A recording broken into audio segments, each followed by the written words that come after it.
Katika siku iliyopita tumeliona pigo la sita ambalo lilimwagwa juu ya mto mkubwa Frati, yaani juu ya wakaaji wote wa dunia waliomfuata mnyama na sanamu yake na kupokea chapa kwenye vipaji vya nyuso zao na kwenye mkono wao, kwa kuwa walikuwa wamedanganywa na walimu wao. Hapo ndipo wakaaji wote wa dunia walipoyaondoa matumaini yao na tegemeo lao kwa utawala wa upapa, yaani mnyama, na kwa nabii wa uongo, yaani uprotestanti wa Marekani ulioanguka, pia na kwa serikali za dunia, yaani joka, kwa sababu yeye ndiye anayewakilisha serikali za dunia kwa kuwa anaziongoza. Mungu alituonyesha kuwa pigo la sita litafungua njia kwa wafalme wa mashariki ambao ni Yesu Kristo pamoja na majeshi yote ya mbinguni watakaoandamana naye. Katika hilo pigo la sita ndipo watu waligundua kuwa walikuwa wamedanganywa na zile roho tatu za uchafu zifananazo na vyura. Mungu alichagua vyura kama mfano wa zile roho tatu chafu, kwa kuwa kama vile vyura wanavyorukaruka bila watu kujua watakakoelekea, ndivyo wale walimu wa uongo walivyowadanganya watu na kujifanya kama ni wa kweli, kumbe ni waongo. Waliwafundisha watu kula na kunywa kila kitu eti haina tatizo. Wakawafundisha kuwa ndugu zao wakifa wanaenda pagatori na baadaye mbinguni. Waliwaaminisha watu kuwa dhambi zao wanazozitenda wanaweza kuja kuziungama, na wanapoziungama mbele ya viongozi wao wa kidini zinafutwa kabisa, ijapokuwa hazikuwahusu. Pia waliwaambia kuwa sanamu zinaweza kuwasaidia, hata na watu waliokufa pia wanaweza kuwasaidia. Waliwafanyia watu miujiza ya uongo makanisani na popote. Miujiza hiyo iliwafanya watu waamini na wapotee, hata wateule wa Mungu wapate kupotea pia. Vile vile roho hao wachafu walijifanya kuaminiwa kuwa ndio Roho Mtakatifu wanapowashukia watu na kuwafanyisha kile ambacho kilikuwa kama vile ni maigizo ya kuweza kuwasemesha lugha zisizoeleweka, huku wakifikiri ya kwamba ni nguvu za Mungu wanapozikataa sheria zake. Sasa pigo la tano na hasa lile la sita zilikuja kuweka mambo yote wazi, kusudi waovu wasihukumiwe kabla ya kuona ukweli wa hukumu yao kwa macho yao wenyewe.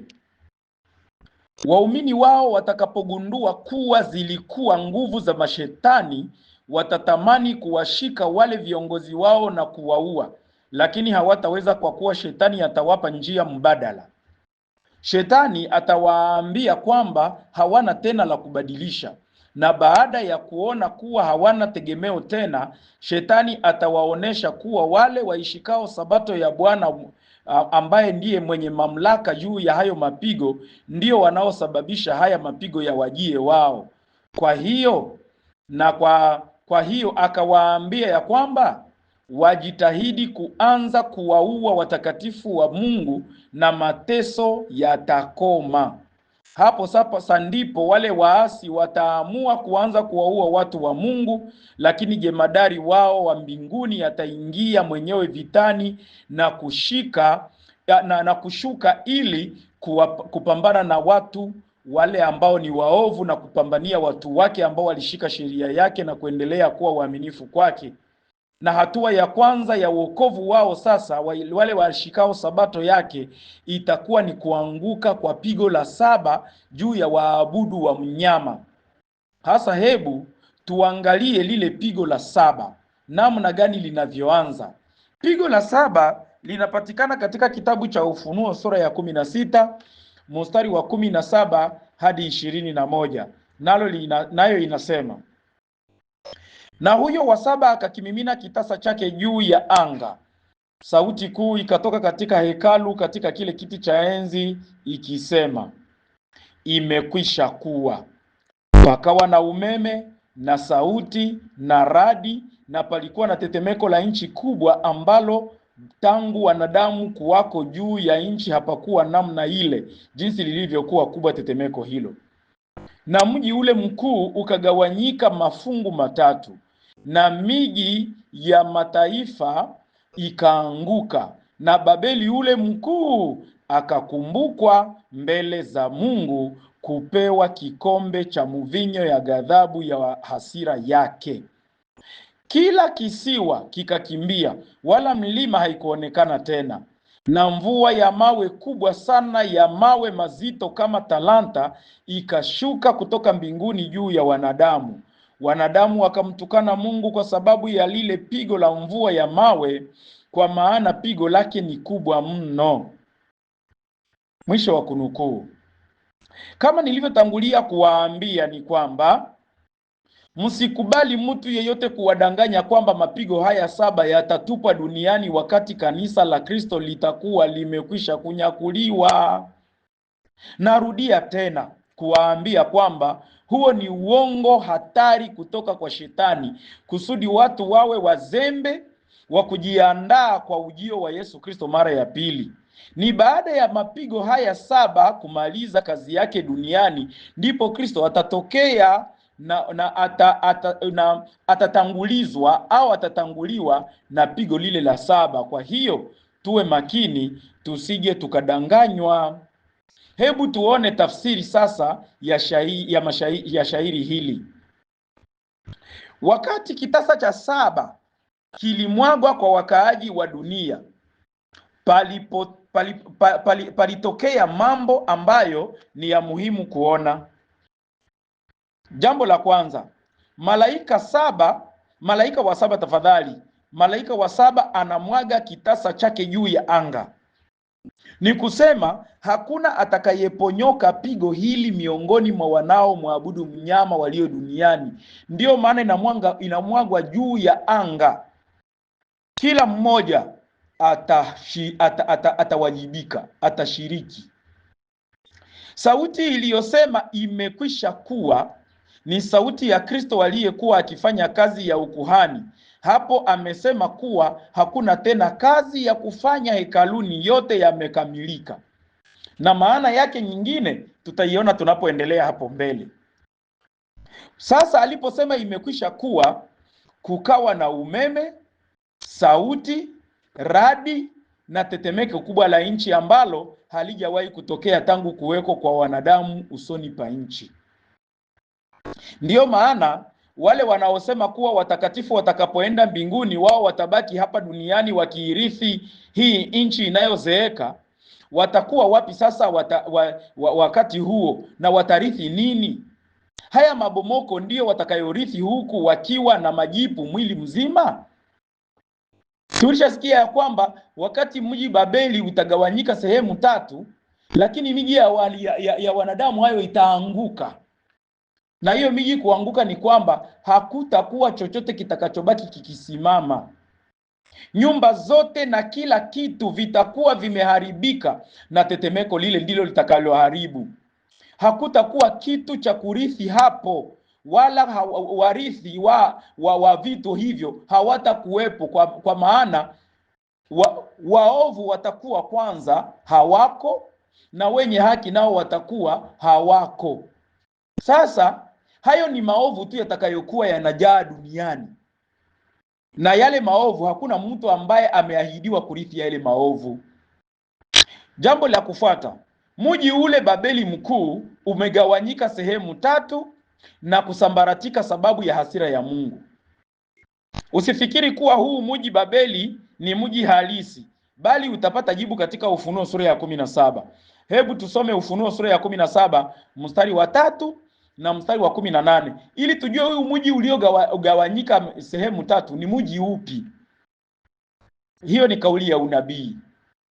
Ufunuo 17:3 inasema, akanichukua katika roho hata jangwani, nikaona mwanamke ameketi juu ya mnyama mwekundu sana, mwenye kujaa majina ya makufuru, mwenye vichwa 7 na pembe 10. Sasa utaanza kujiuliza, sasa huyu mhubiri, huyu mwalimu anachanganyikiwa au anatuambia habari za mji sasa anasoma mwanamke? Sijachanganyikiwa bado, nina akili timamu kabisa. Angalia mstari wa 18. Ufunuo 17:18 inasema, na yule mwanamke uliyemuona ni mji ule mkubwa wenye ufalme juu ya wafalme wa nchi. Aha. Kumbe wakati ambapo Biblia inasema pigo la 7 litafanya kwamba ule mji mkubwa ugawanyike sehemu 3, kumbe ule mji mkubwa ni yule mwanamke. Na unakumbuka ya kwamba huyu ni yule mwanamke tutakayemuona katika Ufunuo sura ya 17, ambaye aliwanywesha mataifa yote mvinyo wa ghadhabu ya uasherati wake, yaani kanisa lililowadanganya mataifa yote kumwacha Kristo Bwana wa Sabato na Mungu wao, na kuwaamuru kumwabudu Mungu mwingine aliye Bwana wa siku ya kwanza ya juma. Sasa kwa kuwa aliwanywesha mataifa yote mvinyo yake wa uasherati, Mungu naye amekuja kumunywesha mvinyo wa hasira yake, naye atakunywa kama alivyowanywesha mataifa yote. Hebu tuangalie sasa kitu kitakachofuata. Kitu kitakachofuata baada ya hapo ni kwamba mvua ya mawe itaanguka kutoka mbinguni na kuja juu ya kila mmoja aliyefanya uchaguzi wa hiari kumfuata mnyama na sanamu yake na kukubali kuipokea chapa yake. Lakini kwa makusudi akatupilia mbali sabato ya Bwana, ambayo ndiyo alama pekee kati ya watu wa Mungu na Mungu wao, na pia muhuri wa mamlaka au utawala wake. Kila moja ya mawe ambayo itawaangukia wale watu ambao walikuwa ni wana alama ya mnyama, kila mmoja wao ataangukiwa na mawe, na yale mawe kila jiwe moja litakuwa na uzito kama talanta, yaani takriban kilo 50 kilo. Mawe hayo yatawaangukia waasi wa sheria ya Mungu, lakini hawatakufa, kwa kuwa wanatakiwa kukutwa wakiwa hai kusudi wauawe kwa utukufu wa Kristo mwenyewe, jemadari wa Israeli. Ndiyo maana wale wote watakao ushiriki kuambatana na mnyama kabla Yesu hajaja, mapigo haya 7 yatawagusa, na hili pigo la 7 ndilo komesha, ndilo kiboko yao. Ni mvua ya mawe ambao ndio itakayotokea, na hiyo mvua ya mawe ndio itakayowafanya wote ambao walikuwa wa Mungu watakaposikia radi, watakaposikia ngurumo, humo mtatokea sauti ya kuwaambia watu wa Mungu siku na saa ya kuja kwa Kristo. Lakini wao wale ambao ni wabaya, wao watasikia ni ngurumo, tetemeko la nchi, miali ya radi na umeme, hawatajua kinachoendelea. Sasa na baadaye mvua itanyesha, na mvua kunyesha kwake kwa ukubwa itakuwa ni mvua inayokuwa ikiangusha mawe makubwa, tena mawe ambayo yatakuwa na uzito kama talanta, yaani uzito unaokaribia kilo 50, uzito unaokaribia 50 kilo. Yaani talanta ina varie entre 45 a 50 kilo, kutokea kilo 45 hadi 50. Sasa watapata maumivu. Ujiulize, jiwe linalotoka juu linakuangukia lenye kuwa na takriban kilo 50, lakini usife. Yaani Mungu atawafanyia makusudi kwamba watafia moyoni, lakini hawatakufa. Sasa tuangalie mji ule mkuu ambao umegawanyika. Inasemekana ya kuwa mji ule mkuu Babeli utagawanyika kwa sehemu 3. Hii inamaanisha nini? Mji wa Babeli kugawanyika kwa sehemu 3 ni kutengana au kusambaratika kwa ule umoja mchafu uliokuwa kati ya joka, yaani serikali za dunia, na mnyama, yaani upapa, na yule nabii wa uongo, yaani uprotestanti ulioanguka. Hapo ndipo itatimia kwamba Babeli mkuu, ambaye ni kanisa la Kirumi, amekumbukwa kupewa malipo ya matendo yake. Sehemu 3 hizo zitatengana, sababu watakuwa wamegunduliwa kuwa ni wao waliodanganya mataifa yote, lakini hawatakuwa na nafasi ya kutubu.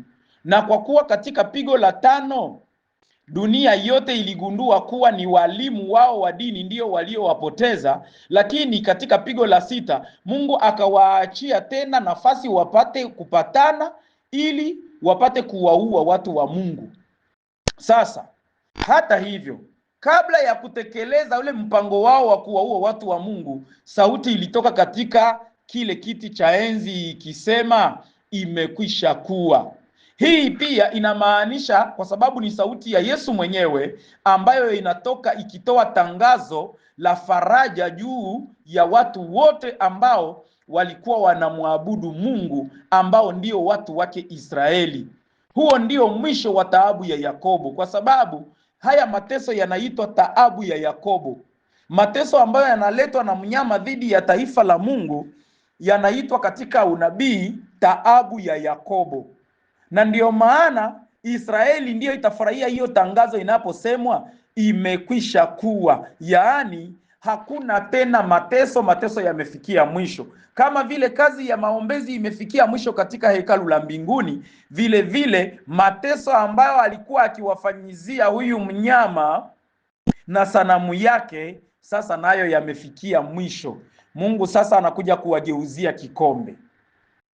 Hapa sasa umoja huo utakatika, ule umoja unaokuwa kati ya mnyama, joka na nabii wa uongo. Wakati huo ndipo joka ambaye ni shetani na serikali za dunia, na mnyama ambaye ni upapa na kanisa lake kuu la Kirumi, na nabii wa uongo ambaye ni muungano wa madhehebu yote yaliyoanguka na kufanya umoja kwa kulitukuza kanisa mama ambalo ni kanisa la Kikatholiki la Kirumi. Sasa Yesu ambaye ni jemadari wa jeshi la Mungu amekuja kuwakomboa watu wake, kwa kuwa hao watakatifu hawakuwa tayari kuisaliti kweli ya Mungu sababu ya woga, na kwa hiyo Yesu Kristo asingeliingilia kati. Kwa kweli wangeuawa bila huruma. Sasa anakuja kwa sababu walikuwa wamekwisha kuamua, wamejideside, haiwezekani wakubali kupoteza sheria ya Mungu, waiasi amri ya Mungu, wakubali kuvunja sabato ya Bwana ambayo ndiyo alama pekee kati yao na Mungu wao, eti kisa tu kwa sababu watakufa. Sasa Kristo akasema, hivi wamekubali kufa kwa ajili yangu, sasa acha nami niingilie kati. Na hapo ndipo wokovu utakuja sasa. Visiwa na milima vilimkimbia Kristo alipokuja. Unaona ya kwamba visiwa na milima vinakimbia vipi? Jambo hilo linatokana na giza lililoletwa na hiyo mvua kubwa ya mawe kama pigo la mwisho la kuwafungisha kinywa wale waliotamani kuwaua watu wa Mungu. Sasa vilima si kwamba vilikimbia, bali havikuonekana tena sababu ya kunguku nyeusi inayoletwa na mvua nzito inayokuja kunyesha. Hakukuwa tena na uwezo wa kuona kisiwa wala mlima sababu ya giza kubwa. Kisha tetemeko nalo likaja pamoja na radi na umeme, na ndipo mvua ya mawe sasa ikaanguka kama tulivyoona. Na hii tetemeko sasa ndio iliharibu kila kitu kilichokuwa kikisimama. Wale ambao wanajidai na kuwatangazia watu ya kwamba watarithi hii nchi, sijui kama watarithi nini maskini ya Mungu, kwa sababu tetemeko hili litakuwa limeharibu kila kitu. Hakuna nyumba itakayobaki imesimama, hakuna jengo litakalobaki limesimama. Jiulize, tetemeko bure tu hili ambalo wa kawaida linakuwa likiangusha magorofa na magorofa. Sasa tetemeko la Mungu lenye kuwa na shabaha, unafikiri ya kwamba litaacha nini? Ndiyo maana wakati fulani katika kitabu cha Ufunuo sura ya 6 mstari wa 17 kuna malizia msemo unaosema, ni nani atakayesimama?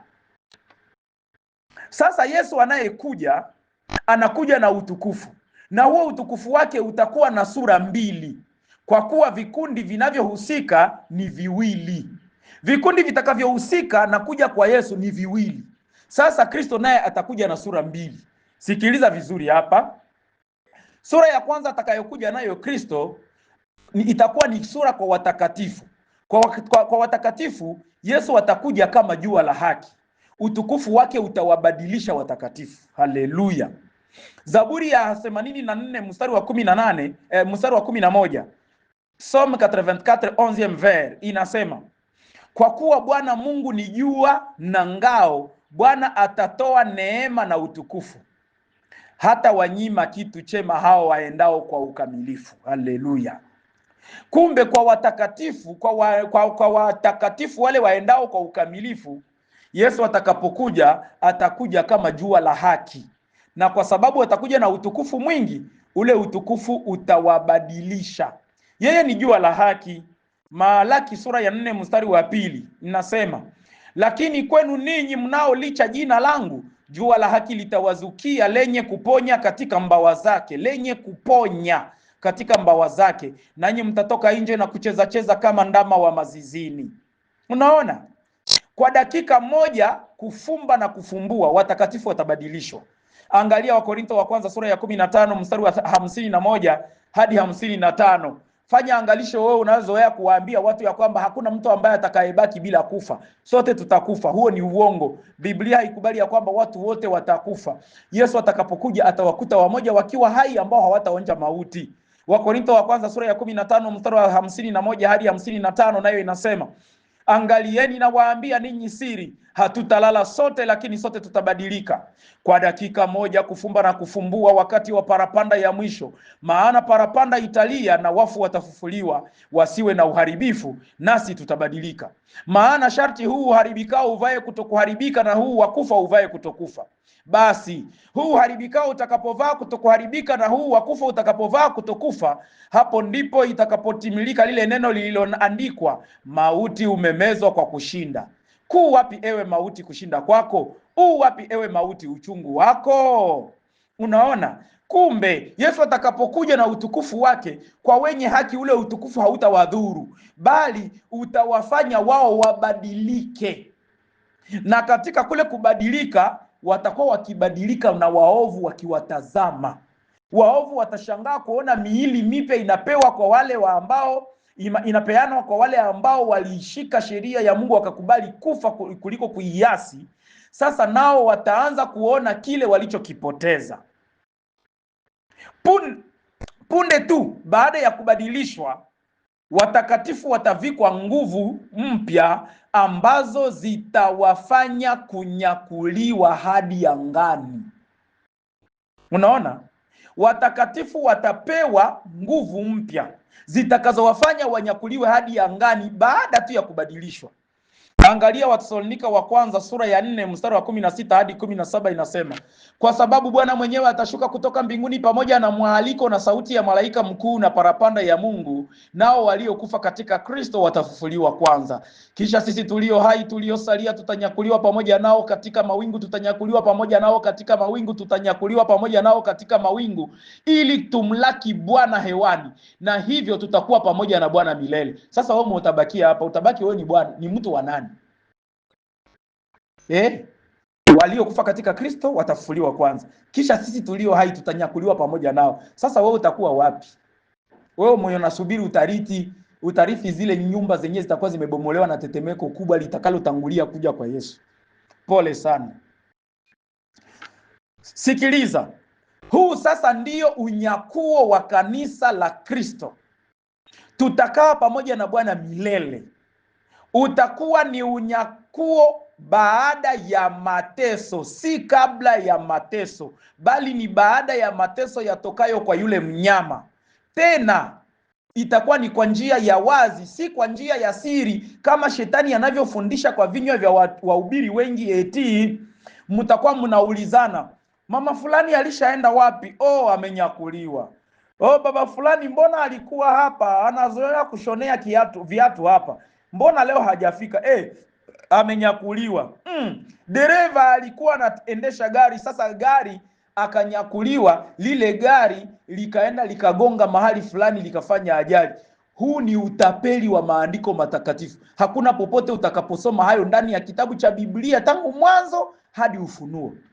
Lakini shetani amefanya hayo kuwa mahubiri na mpaka watu wanaendelea kuwaingiza watu mafundisho ya uongo, kwa sababu ni watoto wa yule kahaba mkuu ambaye ni Babeli mkuu. Lakini Biblia inaonyesha wazi ya kwamba ni sharti kwanza kuwe na taabu, na baada ya taabu ndipo Yesu atakuja kuwapanguza machozi. Ndiyo maana Paulo alionyesha wazi ya kwamba hatutanyakuliwa kwa siri, tutanyakuliwa waziwazi. Tena aliandika kwamba taabu yetu siyo bure. Wakorintho wa kwanza 15:58 nasema, basi ndugu zangu wapendwa, muimarike, msitikisike, mukazidi sana kutenda kazi ya Bwana siku zote, kwa kuwa mwajua ya kwamba taabu yenu siyo bure katika Bwana. Unaona, kumbe taabu yetu siyo bure katika Bwana. Tutumike, tuteseke tu, lakini mwisho wa mateso uko karibu, na tunapoendelea kuteseka tutambue ya kwamba Yesu atakuja kututetea wakati wa mwisho. Tunapofikia kabisa mwisho wa mateso yetu, yeye atakuja kututetea, na atakapokuja kututetea waovu wote watakuwa kimya, kwa sababu wote watakuwa wakiteseka, wote watakuwa wamekwisha kupigwa na mawe ya uzito kama talanta, lakini hawajafa, ila wameregea, hawana uwezo. Sijui kama mawe itavunja mifupa yao, sijui kama itawahurumia, kwa sababu yote inawezekana kwa Mungu. Mungu ambaye anasema kwamba lile jiwe liwapige wasikie maumivu yake lakini wasife. Jiwe linalotoka katika kilomita na kilomita kutoka angani na likudunge kichwani na usife. Hayo ni maajabu ya Mungu peke yake. Yeye ndiye anajua atafanyaje. Usitamani kusikia namna gani itakavyokuwa. Wewe afadhali utaona, kwa sababu Biblia inasema waovu watakapoangamia, wewe utawatazama. Haleluya. Angalia sasa, Yesu atakapokuja, sura ya pili atakayokuwa nayo ni hii. Kwa waovu Yesu atakuja kama moto ulao. Kumbuka ya kwamba kwa wenye haki, kwa watakatifu, kwa wamchao, wanaozishika amri zake na kuwa na imani ya Yesu, alikuja kwao kama jua la haki. Kuliko kuwachoma, kuliko kuwaunguza, akawabadilisha wakafanana na utukufu wake. Haleluya. Lakini kwa wenye dhambi, anakuja kama moto ulao. Waebrania 12:29 nasema, maana Mungu wetu ni moto ulao. Fanya angalisho, sio moto wa kuotwa, bali ni moto unaokula. Waovu walioziasi amri zake watamuona akija na malaika zake kama wafalme wa mashariki. Hawatakuwa na uwezo wa kuwadhuru tena watakatifu, bali utukufu wa Kristo utawaua waovu. Angalia Isaya 11:4, sehemu yake ya mwisho inasema, naye ataipiga dunia kwa fimbo ya kinywa chake, na kwa pumzi ya midomo yake atawaua wabaya. Unaona, wengine wanamuona, wanabadilishwa, wanakuwa na miili isiyoweza kufa, lakini wengine wanamuona sasa wanakufa. Ndiyo maana haikuomba wafe kwa pigo la kwanza, wala la pili, wala la tatu, wala la nne, wala la tano, wala la sita, wala la saba. Ndiyo maana hata pigo la saba lilikuwa la kutisha, lakini halikuwaua, kwa sababu ilibidi wauawe baada ya kumuona Yesu akija katika utukufu, na wajue ni nani anayewaua. Wajue ni nani ambaye alikuwa amewaletea hayo mapigo saba. Wajue ni nani ambaye walikuwa naye wanadili naye. Mnyama, yaani huyo mpinga Kristo au Papa wa Rumi, Papa wa Roma, atauawa siku ile ile baada ya kuteswa kwa mapigo yote saba. Angalia Watesalonika wa pili sura ya 2:8 inasema, hapo ndipo atakapofunuliwa yule asi ambaye Bwana Yesu atamuua kwa pumzi ya kinywa chake na kumwangamiza kwa ufunuo wa kuwapo kwake. Ninamuonea sana huruma papa atakayekuwa madarakani wakati huo.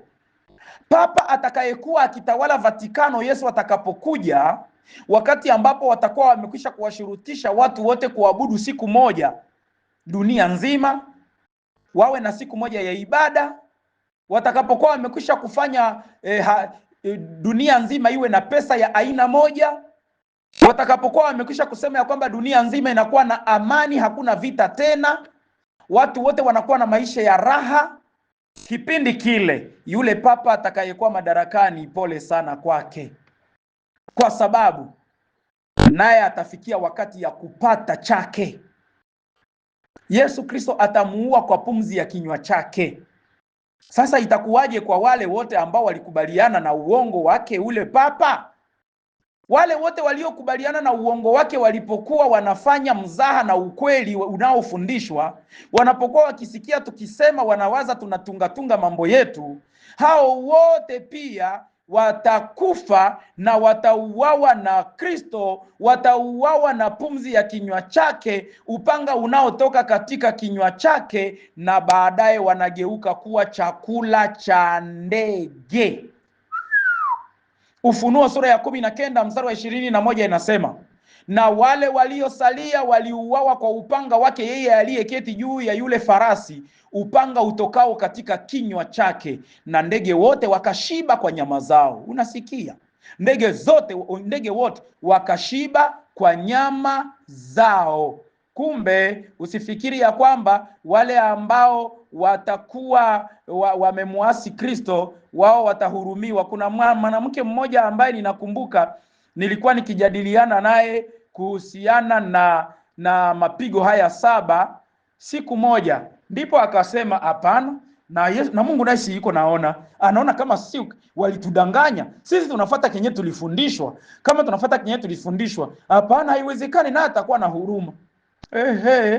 Nikwambie wewe, kama unaendelea na huo msimamo wako, jitayarishe, nenepa vizuri ili upate kuwashibisha ndege.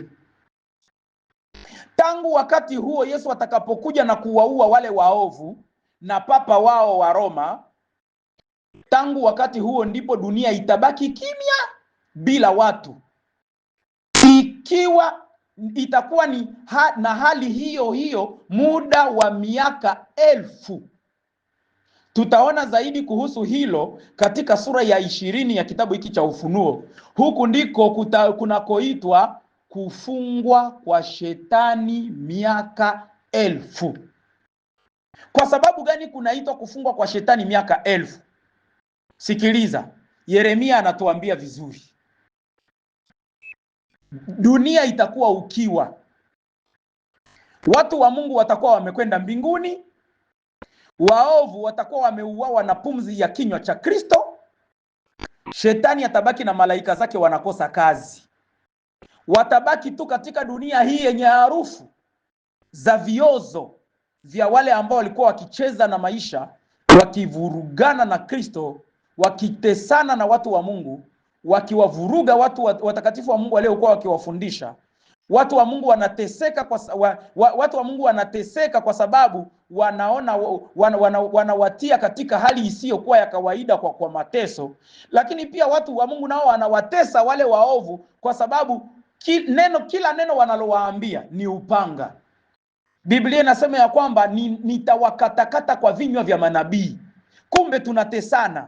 Hapa ninapokuwa nikizungumza, msaada wa Merimeri anakuwa akiwatesa wale ambao hawaambatane na neno hili, kwa sababu ndani ya kinywa changu mnatoka upanga unaokuja kuwakatakata wote. Na kila nabii anayefundisha unabii wa kweli atawakatakata wale wote ambao hawaendi kwa utaratibu wa maandiko. Lakini pia naye ajichunge, kwa sababu wale anaowakatakata nao watakuja watamletea mateso ambayo atakuwa inabidi ayavumilie. Sasa Yeremia anaelezea jinsi hali ya dunia itakavyokuwa wakati huo. Yeremia sura ya 25 mstari wa 33 inasema, na waliouawa na Bwana siku ile watakuwapo toka upande mmoja wa dunia hata upande wa pili. Hawataliliwa wala kukusanywa wala kuzikwa. Watakuwa samadi juu ya uso wa nchi. Unasikia? Yeremia anaonyesha wazi ya kwamba wale wote watakaouawa na Kristo wakati atakapokuja hawataliliwa, hawatakusanywa, hawatazikwa. Unajua, si kwa sababu wale wanaolia si ndio wale wanaozika. Sasa unakosa mtu wa kukulilia, utapataje mtu wa kukuzika? Na ikiwa unakosa mtu wa kukuzika, wewe utaozea angani tu, utaozea pale, wandege wanakuja kukutafuna. Na hiki inabidi kieleweke vizuri. Hebu tuangalie mafunzo ambayo yanapatikana katika hizi mapigo 7, kwa sababu tayari tumemaliza kile kitakachotokea katika pigo la 7. Mafunzo yanayotokana katika mapigo hayo 7, pigo la kwanza ambalo lilileta majipu, linalowapiga waabudu wa mnyama na sanamu yake, halikuwagusa watu wa Mungu walio na alama ya Mungu au sabato yake. Huonyesha kuwa ulinzi wetu wote ni mikononi mwa Mungu. Ile utaipata katika Mathayo sura ya 10 mstari wa 28. Pigo la pili na la tatu la kuharibu bahari na mito na chemchemi za maji, hata kuwafanya wote wanaokuwa ndani yake kama vile samaki wote na viumbe walioko majini wote wapate kufa, kwa kuwa maji yaligeuzwa kuwa damu. Mapigo haya mawili yanatufundisha kuwa yafaa kuweka hazina zetu mbinguni, kwa kuwa uchumi wetu ukiwa mikononi mwa Kristo ataunusurisha. Pia yanatufundisha ya kuwa hatupasi kuukataa ukweli sababu ya kujiuliza tutakula nini, wala tutakunywa nini, au tutavaa nini. Utapata hiyo katika kitabu cha Mathayo sura ya 6 mstari wa 31 hadi 33. Angalia funzo linalotoka katika pigo la 4. Pigo la 4 la kulifanya jua liunguze, liliwaunguza wale wote wenye chapa ya mnyama na wale waabuduo hiyo sanamu yake, kwa kuwa waliabudu hilo jua kila siku ya kwanza ya juma, au dimanche, dies soles, au Sunday, siku ya jua. Kwa kuwa waliabudu hiyo jua siku hiyo ya kwanza ya juma, na kuwashurutisha walimwengu wote waiache sabato ya Bwana kwa kuliabudu jua, na wakapanga taabu dhidi ya waabudu halisi wa Mungu ambao walikuwa wakiendelea kuishika sabato yake. Pigo hili linatufundisha kuwa ulinzi wetu wa kidini uko mikononi mwa Mungu ndani ya Kristo. Waovu watakapoangamizwa kwa ukali wa miali ya Yesu aliye jua la haki, kama vile kitabu cha Malaki 4 mstari wa 2 inavyotuambia, kwao jua lile litakuwa faraja. Kwa watu wa Mungu jua lile litakuwa faraja, wakati ambapo kwa waovu litakuwa ni maangamizi makubwa. Lile jua la haki ndiyo ile nuru ya ulimwengu ambayo wengi waliipinga walipokuwa wakihubiriwa na watakatifu. Utapata Yohana sura ya 9 mstari wa 5 na Timotheo wa kwanza sura ya 1 mstari wa 19. Wakati unapokataa ukweli, pale unakataa nuru ya Biblia, pale unamkataa Yesu aliye jua la haki, kwa sababu kama vile Biblia ni neno, naye Yesu Kristo ni neno. Biblia ni neno lililoandikwa na Yesu Kristo ni neno lililo hai. Ukilikataa neno lililoandikwa, elewa ya kwamba uko mbioni kumkataa Yesu ambaye ni neno lililo hai. Hatutapata funzo katika pigo la 5, kwa sababu lile pigo la 5 lilimuhusu mtu mmoja tu, ni utawala wa upapa, yaani kiti cha enzi cha mnyama. Lakini funzo letu sisi binadamu linalopatikana katika pigo la 6 na la 7, ambalo liliangamiza mamlaka ya falme zote na kuisambaratisha. Falme zote za dunia zikakoma. Wale wote ambao walikuwa naambia watu wa Mungu, hamtanunua wala kuuza mpaka mwe na alama hii, mpaka mshike Jumapili, mjiunge na umoja wa madhehebu, wakawakataza kuvua samaki, wakawakataza kuingia sokoni, wakawazuia kusafiri, vitisho vingi, mikwara mingi wakawapelekea, vigezo vingi wakawawekea. Sasa nao wakati wa pigo la kwanza wakaanza kuwa na majipu na shughuli zao zikasimama, mpaka na maji. Pigo la pili na la 3 vikatengeneza kwamba hata na maji yao samaki walizokuwa wakijivunia kula mikeke, sambaza na zukolie, samaki zote, nyangumi, vyote vinakufa. Sasa hawatakula tena, nao wanakuwa kama vile nao walivyokatazwa. Sasa katika kipindi hiki, mapigo haya mawili, hii ya 6 na ya 7, yanatufundisha kuwa Kristo ndiye mlinzi wetu kwa milele. Wale wanaomtumikia Mungu na kumtegemea Kristo hawana haja ya kuogopa chochote cha yale mapigo yatakayokuja, kwa sababu yale mapigo yatawaangukia waovu na ndio wale watakaoteseka. Lakini wale walio wa Mungu, wanaomtumikia Mungu na kumtegemea Kristo, hawana haja ya kuogopa chochote cha yale mapigo yatakayowaangukia waovu na kuwaangamiza, kwani waovu watapata mauti ya milele na wale waliomtegemea Kristo watapewa uzima wa milele. Lakini kipindi hiki hawajapata mauti ya milele. Yesu atakapowaua kwa pumzi ya kinywa chake, anawatuliza ili watu wake waende mbinguni, waishi huko miaka 1000 wakifanya hukumu, wachunguze kama kweli hukumu ya Mungu ilikuwa ya haki au ilikuwa ni ya upendeleo. Katika kipindi kile cha miaka 1000, watakatifu wanapokuwa mbinguni, watachunguza kesi ya kila mwenye dhambi aliyebaki duniani. Alibaki duniani akiwa anatembea, akiwa maiti. Wale waliokufa tangu kipindi cha Waabeli, tangu kipindi cha Adamu, wale waovu wote waliokufa mpaka muovu aliyekutwa yuko hai, wote watabaki wakiwa maiti duniani. Wale waliotangulia kufa tangu Adamu wakiwa waovu hawatafufuka, bali watasubiri ili wafufuliwe pamoja na wale waliokufa, waliouawa Yesu alipokuja, waliokufa kwa pumzi ya kinywa cha Kristo, ili wafufuliwe pamoja katika ufufuo wa pili. Na watakapofufuliwa pamoja katika ufufuko wa pili, kitakachowasubiri sasa ni mauti ya pili. Na hiyo mauti ya pili ndiyo itakuwa moto wa milele, kilio na kusaga meno, na wataangamizwa milele na hawataonekana tena duniani, wala kumbukumbu lao halitasikika tena duniani. Hapo ndipo tumefikia mwisho wa sehemu yetu ya kwanza ya pigo la 7. Kwa kuwa katika pigo hili la 7 kuna sehemu inayozungumzia pigo lenyewe, ndiyo hii ambayo tumeimaliza, lakini pia kuna sehemu ya pili inayozungumzia ufafanuzi wa kahaba huyu mkuu, kusudi watu wa dunia wapate kumjua ni nani na kumkimbia, wasije wakashiriki mapigo yake bila kujua. Sasa kesho tunaangalia huyu kahaba mkuu ambaye ndiye anayefanya kwamba hili pigo la 7 lianguke na liweze kusambaratisha mahusiano yao. Yaani walienda kufa, walienda kuuawa na Kristo na hawana tena ule umoja waliojivunia, ambao uliwafanya kwamba waiharibu dunia kwa kuifundisha uongo. Naamini ya kwamba umenifuata vizuri na umepata kuelewa nini cha yale mapigo 7. Dawa ni moja tu ya kuepuka hayo mapigo 7, ndugu yangu.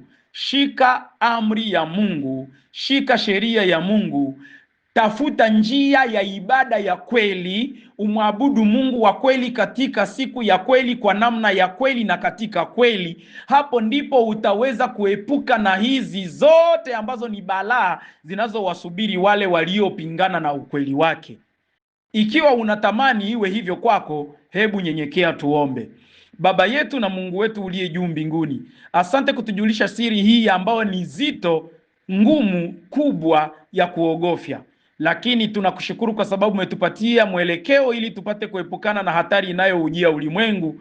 Tusaidie ili tupate kufanya uchaguzi ulio sahihi, tusionekane katika kambi ya watakaopigwa mapigo 7, bali tuonekane katika kambi ya wale watakaopigwa na mnyama, ili waweze kuvumilia na hatimaye wapanguzwe machozi utakapokuja. Tuwezeshe kusudi tuwe karibu nawe siku zote za maisha yetu. Tangu sasa tufanye uamuzi, ndilo ombi letu katika jina la Kristo Bwana wetu. Amina. Ulikuwa na mtumwa wenu Msaada wa Mary Decor. Sasa kesho Mungu akitujalia kwa neema yake, tutaendelea na pigo hili la 7 kwa ufafanuzi wa kahaba mkuu. Bwana akubariki.